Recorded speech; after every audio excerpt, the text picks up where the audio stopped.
All right, we're walking to the start line of the Estrella Grande trail race in Portugal. I'm walking up through town, heading to the start line. It's like low 40s, I think, and raining.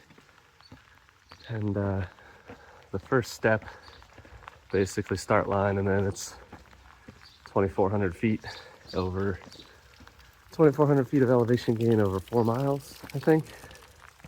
So I got my poles out, and I'm just gonna try and struggle through those first couple miles.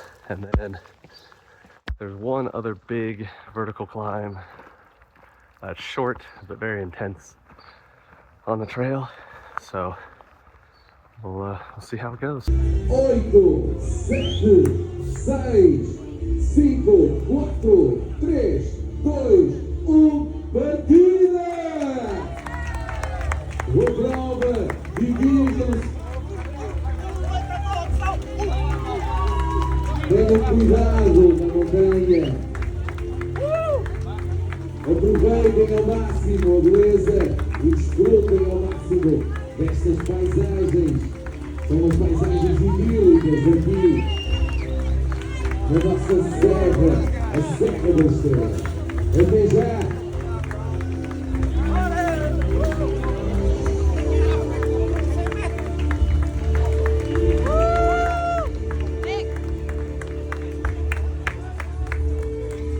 All right, we are 2.5 miles in.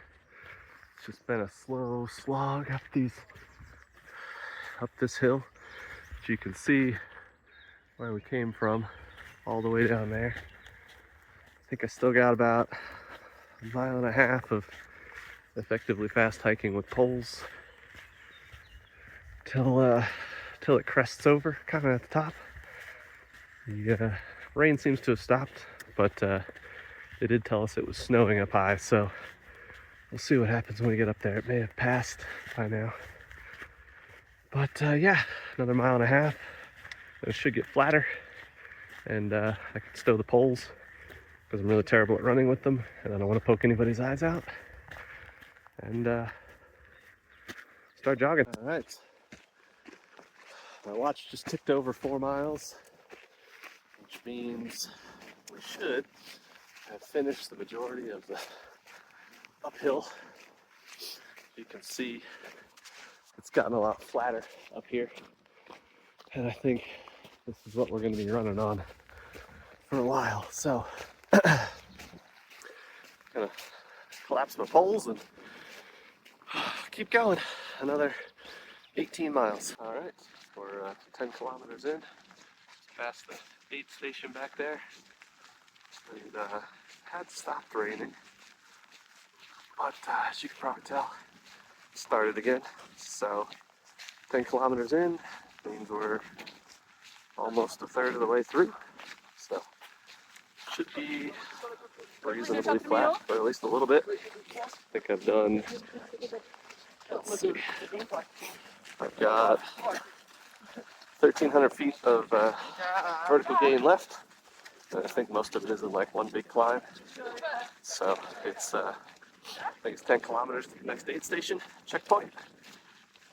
We'll see you there. All right, we're 8.5 miles in, and I believe at this point I've covered most of the vertical elevation that I'm going to cover. But we're up here, and it's super windy. I did see snow on the ground a little bit further back, so they changed the race late last minute because of weather. We're supposed to go a fair bit further up the mountain, but because of weather, they didn't want people running up into the even colder weather than the snow. For us, we're running during the day. It's probably not a big deal, but the 100-kilometer one, that's a 26-hour cutoff time. So they're running well into the night, which would not have been good. And anyways, yeah, feeling okay. I've had a cold for the past 4 or 5 days, and slowly getting over it. I don't think I'm quite at 100%, but I don't feel too bad. Check back. All right, 9.5 miles in. I think this is the highest point. Next, like 2.5 miles or something like that, are downhill, and then I think we hit the next check spot, check station. So we'll run through the beams, which I assume they'll have there. Let Caitlin know I'm still alive and moving, and keep going. 9.5 miles in. I can't do math, but it's almost halfway. Here we are, 11.5 miles in. Kind of rough going. Certainly not a Florida single track path, you know.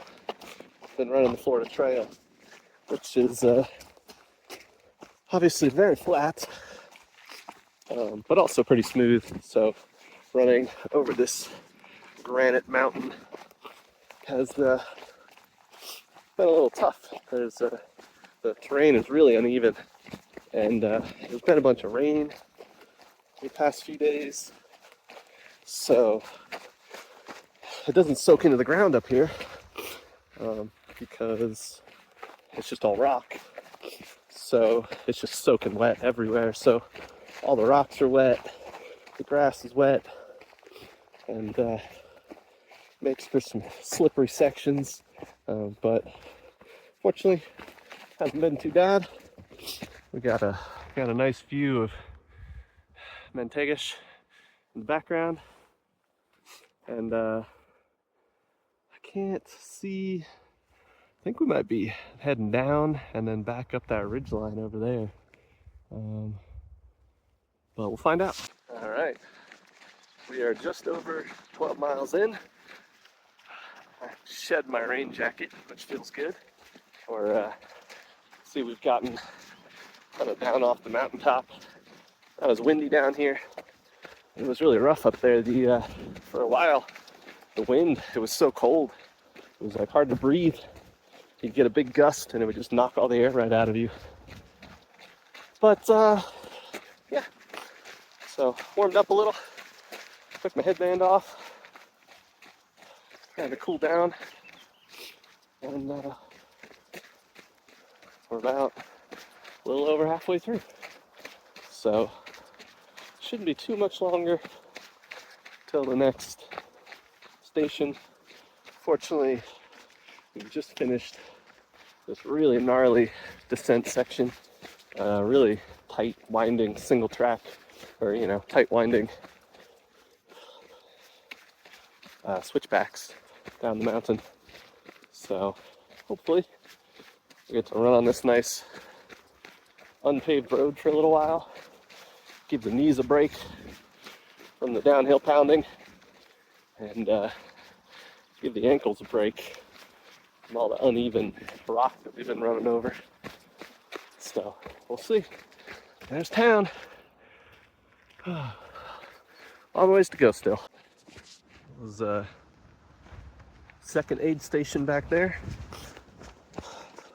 Topped up the water bottles, and gonna keep moving. Let's see, mile 13.